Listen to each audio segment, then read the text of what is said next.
మెగావాట్ల ప్లాంట్లో నిరాటకంగా 825 మెగావాట్ల విద్యుత్ ఉత్పత్తట. విద్యుత్ రంగంలో మరో మైలురాయట. ఇప్పటికే 2 యూనిట్ల ద్వారా 1600 మెగావాట్ల విద్యుత్ ఉత్పత్తి. 4వ యూనిట్తో 2400 మెగావాట్లకు. సిఓడికి సిద్ధంగా మరో 2 యూనిట్లట. 4000 మెగావాట్ల లక్ష్యంతో యాదాద్రి థర్మల్ పవర్కు శ్రీకారం చుట్టిన కేసీఆర్ అట.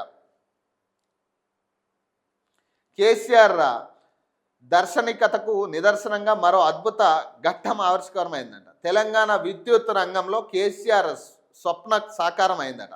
ప్రతిష్టాత్మకంగా యాదాద్రి పవర్ ప్లాంట్ మరో మైలురాయిగా అధిగమించింది. గురువారం ఈ ప్లాంట్లోని unit 4 commercial operation date success అయిందట. 72 గంటల పాటు ఈ ప్లాంట్ నిర్విరామంగా నడిచిందట. 800 మెగావాట్ల ఈ ప్లాంట్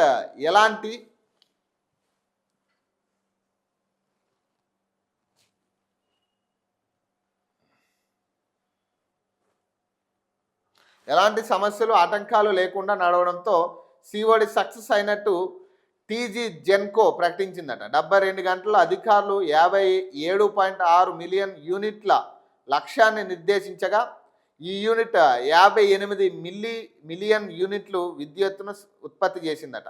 ప్లాంట్ సామర్థ్యం 800 మెగావాట్ల కాగా 825 మెగావాట్ల గరిష్ట సామర్థ్యంతో నడిపారట.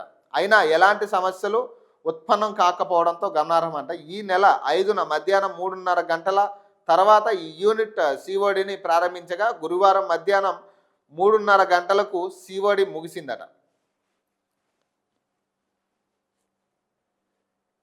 ఇప్పుడు మరి ఇట్లాంటి మరి నాయకుడు, ప్రధాన ప్రతిపక్ష నాయకుడు ఇప్పుడు ఇంతగానం ఇష్యూలు అవుతున్నాయి కదా. మరి అసెంబ్లీకి వచ్చి ఉంటే కేవలం ఒకటి చిన్నది అసెంబ్లీకి వచ్చి ఈ సమస్యల మీద మాట్లాడి ఉంటే ఈరోజు కేసీఆర్ వేరే ఉండే కథ. ఇప్పుడు ఆయన 10 ఏళ్ళు పరిపాలించిన ఒక మాజీ ముఖ్యమంత్రిగా, మొదటి ముఖ్యమంత్రిగా తెలంగాణకి ఆయన కనుక అసెంబ్లీకి వచ్చి ఉంటే ఇలాంటి సమస్యలు ఎన్నో. శ్రీధర్ బాబు ఏదైతే ఇప్పుడు నిరుద్యోగుల అంశం తీసుకుని ఆయన ఉద్యోగాలు లేవన్నాడో అలాంటి వాటికి సమాధానం అక్కడే దొరికేది.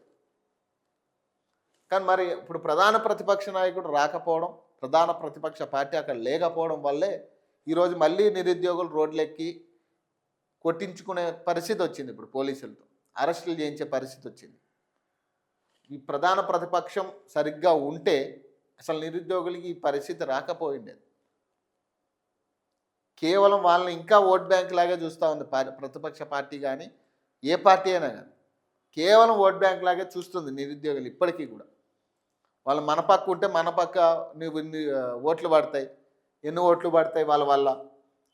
ఇదే లెక్కల వల్ల నిరుద్యోగుల సమస్య ఇంకా అలాగే ఉంది.